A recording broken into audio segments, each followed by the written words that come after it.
the hate army troll. It's the hate army, bro. Hate army. Shout out to hate. Good vibes to the Shout hate out to army. hate. Shout out to hate. Shout out Shout for out to hate. hate. Shout out to hate. Shout out for Shout hate. out for hate.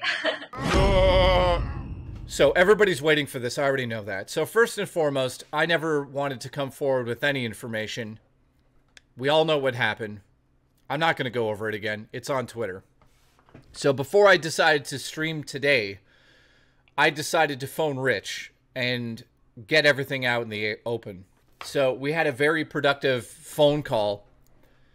I will say what has happened in that phone call without obviously getting into personal details here, but everything that we sort of had a disagreement about has been taken care of. I know that on his stream he said that he did not pay me the total amount for the month. I can confirm now that he has paid me for the month, plus he actually put more money into that, which I appreciate because it was technically more.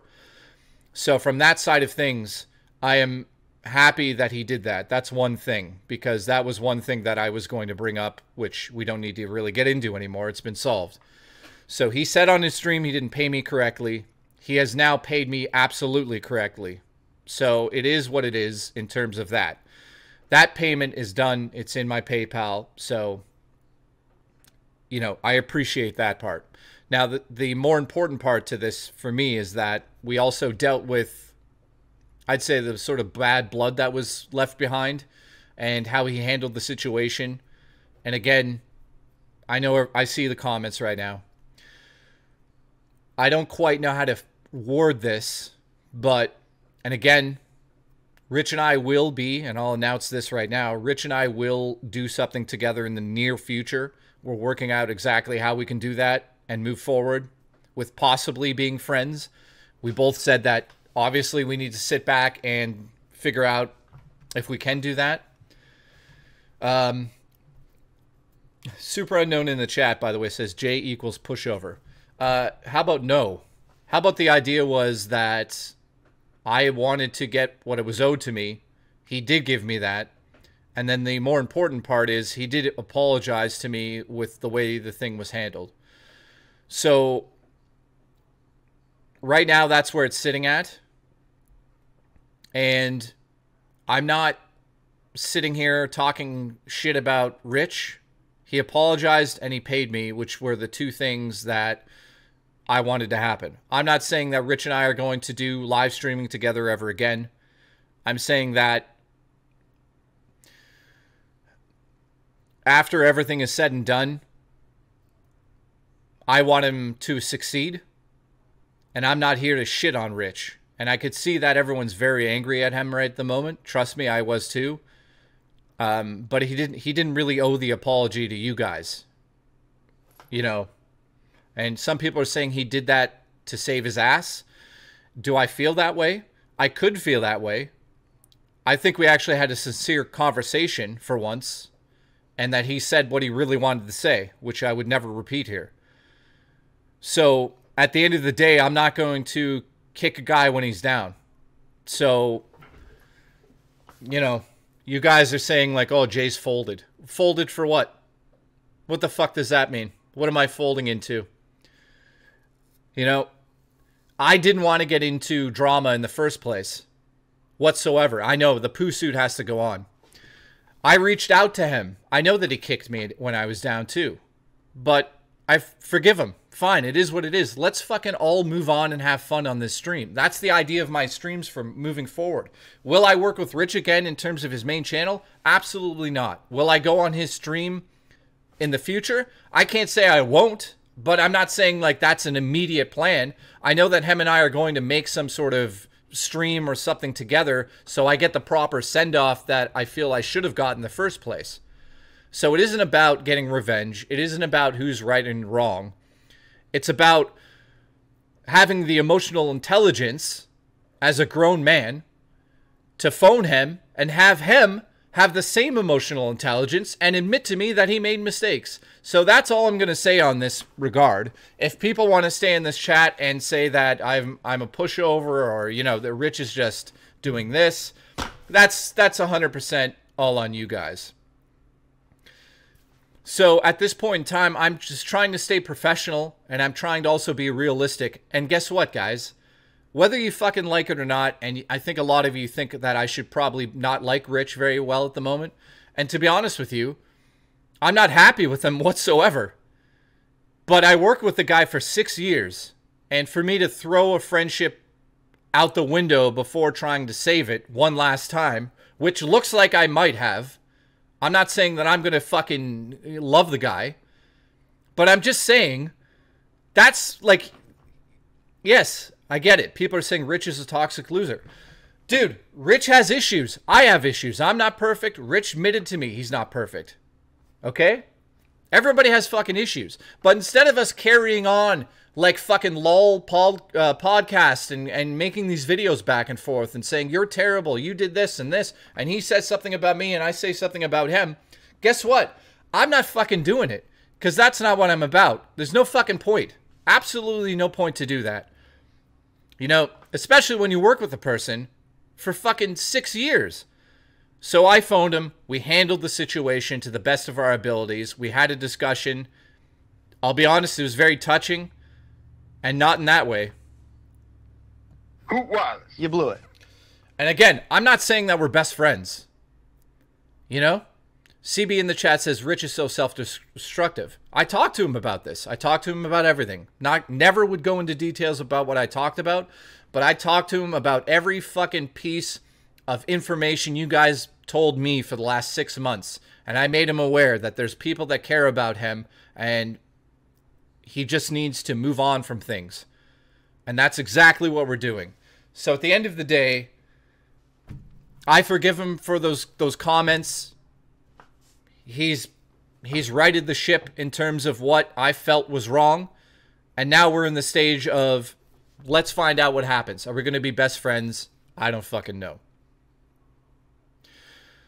So, in saying that, hopefully you understand that. Hopefully you guys out there that are saying that I'm just fucking folding the cards. Do you think I want to wake up every day and have Rich say some shit about me and then I go back on him and blah, blah, blah? We're not in grade 7. I'm not going to play those games. And that's my statement regarding all of this. So now I want to say, while there's almost 1,100 people here, I am going to do things on this live stream that I think you're going to find very interesting. So the amount of people that have supported me since I started doing this on my own has blown my mind. And I appreciate it more than you can ever fucking imagine. So I just purchased 6 cameras. The plan is to turn this live stream show into a fucking sitcom. I hope you guys are going to be in for the ride. All these new members today, I appreciate everybody here. I thank everybody for the support. And in regards to the rest of the stream and Rich, again, I will finally say it once more. Him and I had a discussion. It was positive. We're not best friends all of a sudden, but he righted the ship in 1 degree. He paid me like he promised he would in the first place. He apologized for that. And we're going to move in a direction where I can have my stream and have fun, and I can get the proper send-off on his show. And maybe we can be a little bit easier on somebody who's going through a tough time. So, if you guys can take a second to think about what I just said there, I would appreciate that. And that I really, I swore on my mother to him, will never bring him up again in a negative light. And he swore on, you know, something that we're not going to go back and forth. So, that's my statement on that whole situation. There's no fucking way I do a podcast with Boogie and Keemstar. The only way I do that is if Keemstar took me in his shed, his sex shed. Who was? Which, there's no way he would. So, again, Rich said he would stop. So, that is it. Keemstar's beard probably smells like old donkey hair. So, I don't want to go near that on that stream.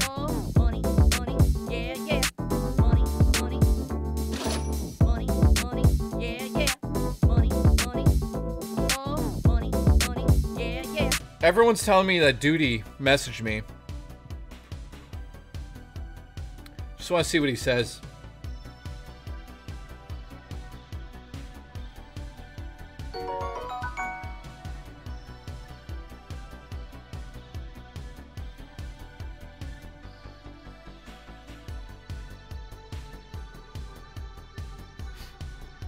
I think I'm pretty sure that was after the fact. So, Duty, don't worry about that.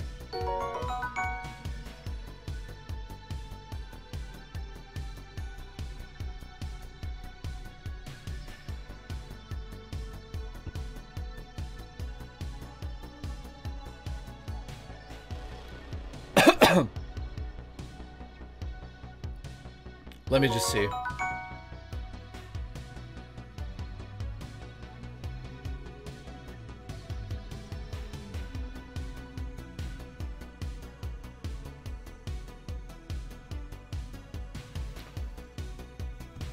Yeah, I'm pretty sure that's, yeah. That, you know, again, Rich and I didn't talk at that point, so it is Duty 100%. That's, yeah.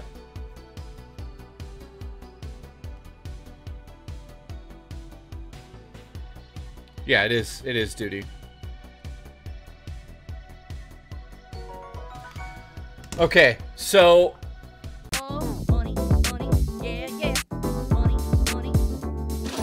below in the description if you want to read further. Going back to the launch of the PS5, one of the biggest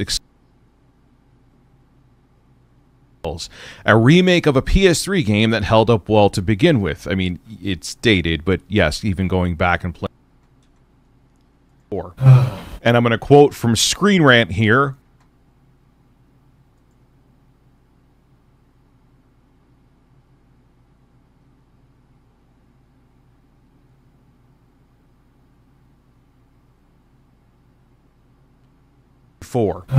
And I'm going to quote from Screen Rant here. All of the articles that I cite are listed below in the description if you want to read further. Going back to the launch of the PS5, one of the biggest exclusives, which is a masterpiece, was Demon's Souls, a remake of a PS3 game that held up well to begin with. I mean, it's dated, but yes, even going back and playing the original Demon's Souls on the PS3 is fun.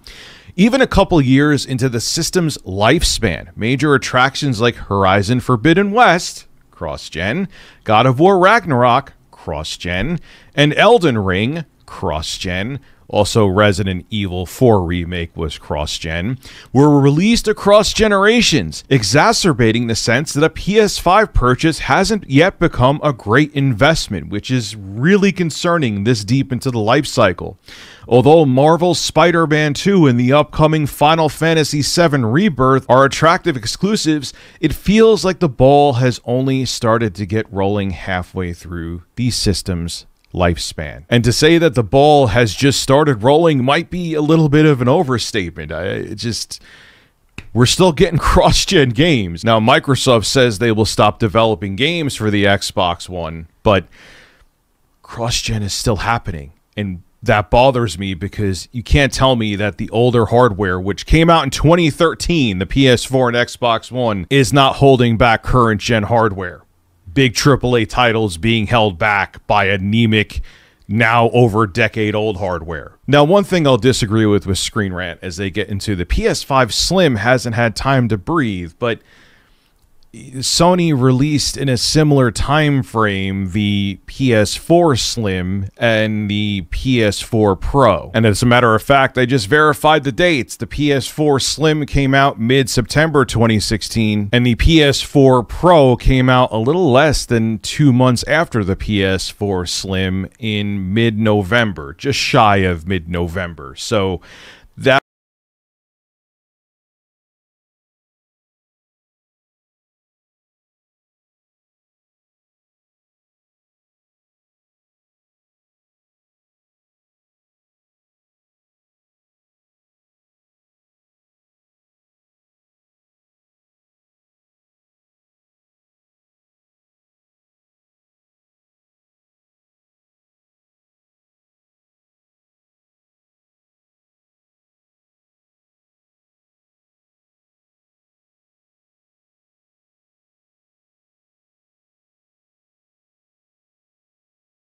Be very quiet while you snort some yayo.